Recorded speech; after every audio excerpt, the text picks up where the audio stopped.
Depuis quelques années, on peut remarquer que les bactéries sont de plus en plus résistantes aux antibiotiques. Aujourd'hui, nous allons voir pourquoi. Les antibiotiques sont des molécules qui vont éliminer les bactéries, soit les tuer, les détruire, soit diminuer leur croissance ou la bloquer.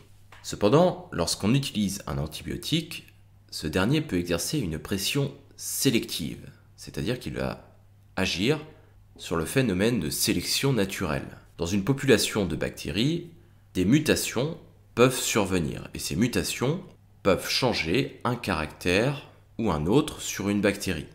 L'une d'elles peut par exemple développer un caractère qui lui permet de résister aux antibiotiques.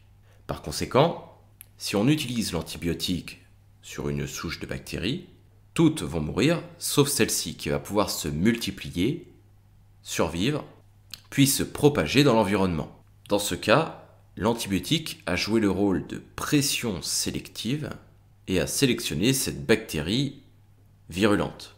Si ce phénomène ne se produit qu'une fois, ce n'est pas très grave.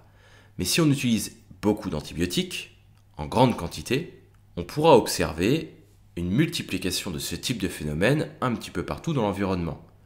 Ce qui veut dire que plus on utilise d'antibiotiques, plus des populations bactériennes résistantes, des souches résistantes, vont apparaître. L'accroissement des résistances bactériennes et l'émergence de nouveaux mécanismes de résistance remettent donc en cause notre capacité à soigner des infections. Lorsqu'on élève des animaux, on leur donne des antibiotiques pour qu'ils ne soient pas malades.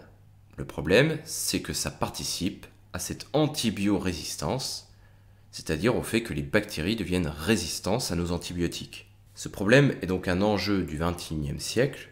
Méditez cette phrase, les antibiotiques, ce n'est pas automatique.